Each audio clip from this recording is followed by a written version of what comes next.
विश्व मोहिनी तो उन्हें ही चुनेंगी जो प्रभु श्री हरि जैसे होंगे, जिनका मुख श्री हरि जैसा होगा, जिनका रूप श्री हरि जैसा होगा।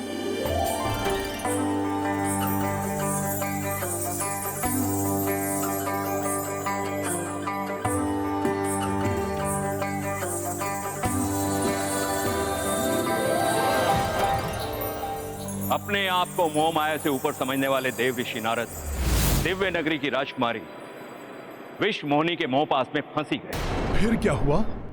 सुंदर राजकुमारी के मोह में आए हुए नारद जी ने राजकुमारी विश्व मोहिनी से विवाह रचाने के विचार से उसके स्वयंवर में जाने का निर्णय ले ही लिया। उस समय उनको राजकुमारी के शब्द स्मरण हुए जिसमें उन्होंने कहा था कि वो उसी को वर चुनेंगी जो श्री हरि के जैसा होगा। तो उसी पल नारद जी श्री हरि के पास लौट गए। विश्व मोहिनी तो उन्हें ही चुनेंगी जो प्रभु श्री हरि जैसे होंगे, जिनका मुख श्री हरि जैसा होगा। हरिमुख, हरिमुख, हरिमुख। आप कहाँ खोए हुए हैं देवर्षि नारद? प्रणाम प्रभु।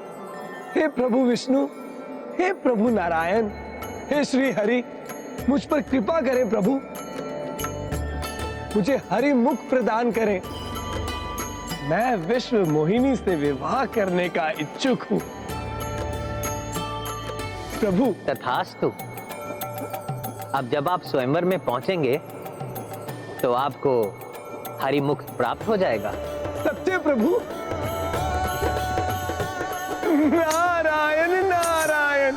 जब प्रभु श्री हरि ने उन्हें हरि मुख देने का वरदान दे ही दिया तो फिर नारद जी ने उन्हें शाप क्यों दिया? क्योंकि प्रभु के वरदान के पीछे एक प्रयोजन था नारद जी को सीख देने का। इसलिए वो वरदान वैसे फलित नहीं हुआ जैसा नारद जी ने सोचा था।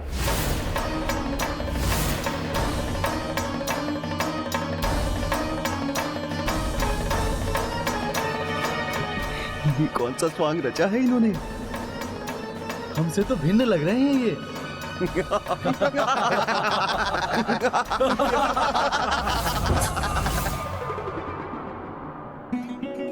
जब मुझे हरि मुख प्राप्त होने का वरदान प्राप्त है तो फिर किस बात की चिंता। नारायण नारायण। प्रतीत होता है इन सभी को मेरे हरि मुख को देखकर ईर्ष्या हो रही है, इसलिए ऐसे देख रहे हैं मुझे। वानर मुख क्यों था उनका? क्योंकि वानर के लिए दूसरा शब्द है श्री हरि। ये बात नारद जी वरदान मांगते समय भूल गए थे। तो राजकुमारी जब स्वयंवर के लिए पधारी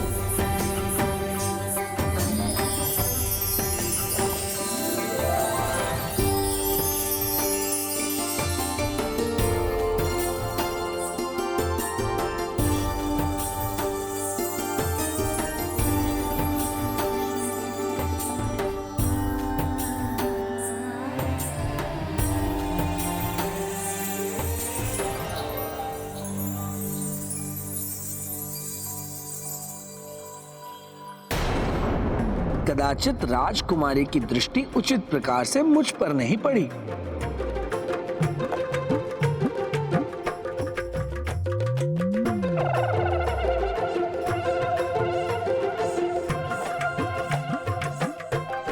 राजकुमारी, आप एक बार अपनी दृष्टि को केंद्रित कर मुझे देखिए। मैं वैसा ही हूं जैसे वर की इच्छा आपने की है। आप मेरे हरिमुख का तिरस्कार कैसे कर सकती हैं? आपका तो मात्र मुख ही नहीं, समस्त क्रियाकलाप भी वानरों जैसे हैं। इस वानर को भीतर प्रवेश किसने करने दिया? हरिमुख अर्थात वानर मुख है इनका। हरि वानर।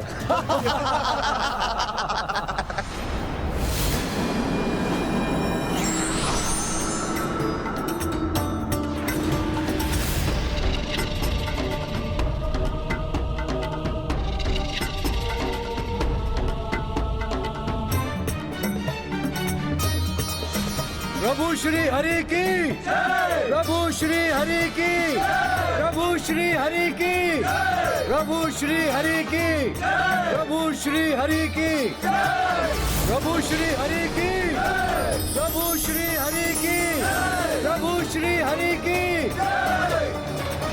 आपने मेरा अपमान किया है प्रभु। मैं आपको शाप देता हूँ।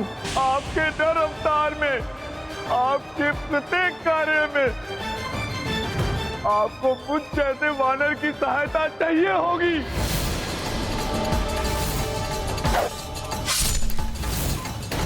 और जिस प्रकार आपने मुझे दुख दिया है ना प्रभु, ठीक उसी प्रकार पत्नी के बिछोह का दुख आपको भी झेलना होगा।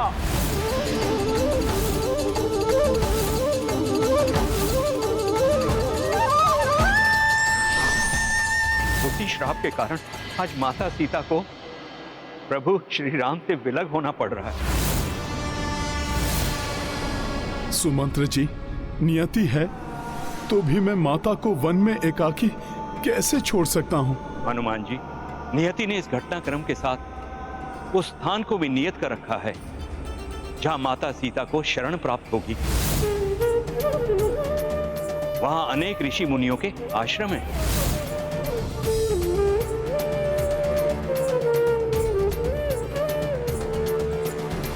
लक्ष्मण भैया, माता को यहाँ तक लाकर आपने अपना कर्तव्य पूर्ण किया।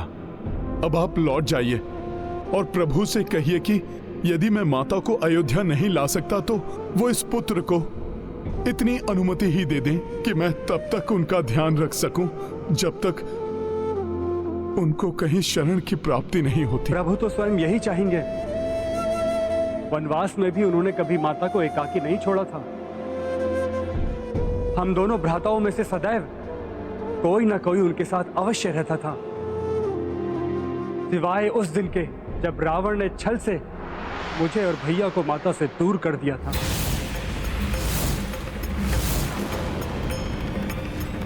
भैया लक्ष्मण, तब आप मुझे आज्ञा दीजिए जिससे मैं शीघ्र माता को ढूंढ सकूं। हनुमान जी, भाभी माँ का ध्यान रखिएगा।